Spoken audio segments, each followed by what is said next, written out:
Hey everyone, welcome to Operations, the show where we look under the hood of companies in hypergrowth. My name is Sean Lane. Way back in one of our earliest episodes of this show, episode 9 to be exact, our guest, Sylvia Kynes, said something about operators that has stuck with me for years. She said, quote, "The last thing operators want is to be pigeonholed. They're actually people who like working across the organization. They thrive on that. They like talking to business owners and translating requirements to the technical team. They like to go broad instead of necessarily deep. Part of their career development is to say, you've done marketing ops and marketing project management for almost a year, let's expand your scope." They get super excited about that and they learn. They're the type of employee who likes to learn, who likes to stretch their mind. They love to better understand the organization and how all those pieces are fitting together. And if you can get that right mindset, you can get an awesome team. That's a pretty great quote, right? And yet, it's super common for operators to get pigeonholed into a specific ops function or tied to a specific internal leader or an area of ownership. On today's episode, I'm going to walk you through an exercise that you can do yourself or with your teams to guarantee you avoid this pigeonholing problem. And more importantly, institutionalize the ongoing development of your team and their skills. All right, so let's dig into this. Chances are your company has some sort of performance review or leveling process that you use to give feedback, facilitate career growth, and so on. First of all, these processes are great, but they are likely insufficient for your RevOps team for a few reasons. One, they are usually company-wide exercises, so they aren't as specific to RevOps as they could be. And two, they're typically more about competencies and titles and promotions than they are about the actual work that we do in RevOps.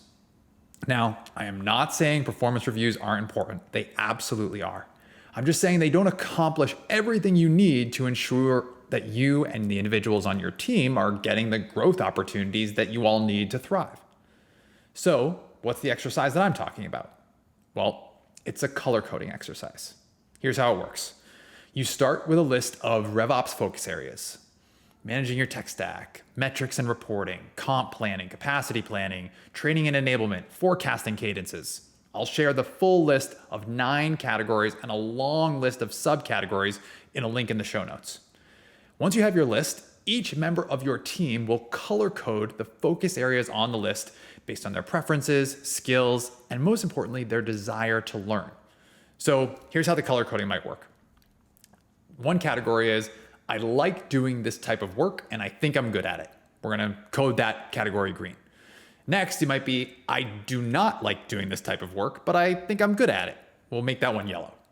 Third, I like doing this type of work and I want to get more exposure to get better at it. We'll make that one blue. Fourth, I don't like this type of work and I don't have any interest in it. We'll make that one red. And lastly, I don't know if I like this type of work, but I want to learn more. We'll make that one orange.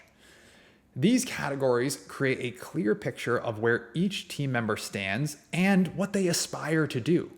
You'll very quickly be able to get a sense of the individual strengths, preferences, and areas of interest for your team, as well as their areas of potential growth.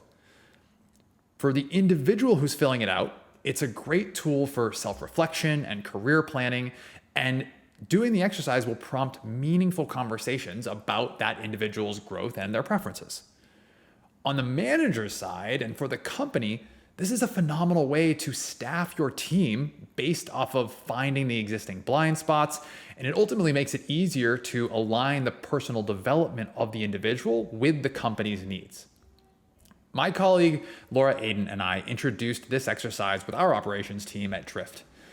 We would ask our teams to refresh this list twice a year. We would alternate the quarters with when the company-wide performance reviews happened, also twice a year. And what this exercise prompted were amazing conversations with our team members. And I was always shocked at how the colors shifted every time we refreshed the list.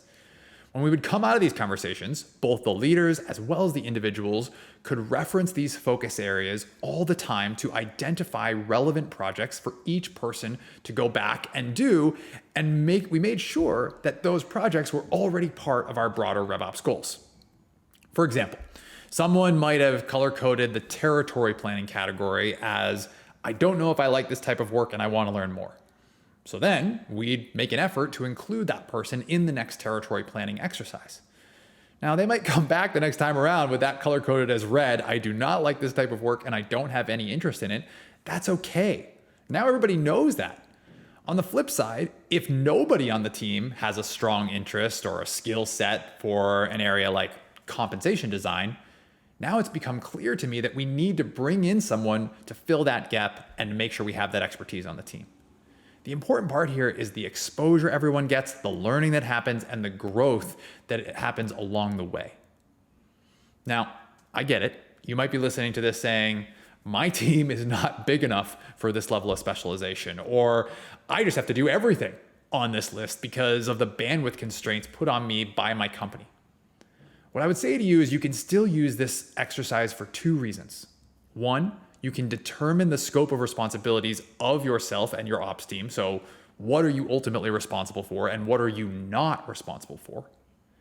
And two, this will help you to plan ahead when you are hiring. So you can know your blind spots and you can know the skill sets that you're going to need to complement the existing team members. Not to mention, you and your teammates will appreciate this exercise. For a simple list with just a bunch of colors on it, it's pretty thought-provoking, and it's going to serve as a catalyst for meaningful and potentially career-changing conversations. As Sylvia Kind said, operators are the type of employee who like to learn, who like to stretch their mind. They love to better understand the organization and how all the pieces are fitting together. And if you get that right mindset, you can get an awesome team. I don't know about you, but how can you hear that and not want to surround yourself with that type of people? All right. Thanks so much for listening to this week's episode. You can steal this exercise for yourself from the show notes. There's a link there with the entire list of categories as well as a whole bunch of subcategories. If you liked what you heard today, make sure you're subscribed to our show so you get a new episode in your feed every other Friday.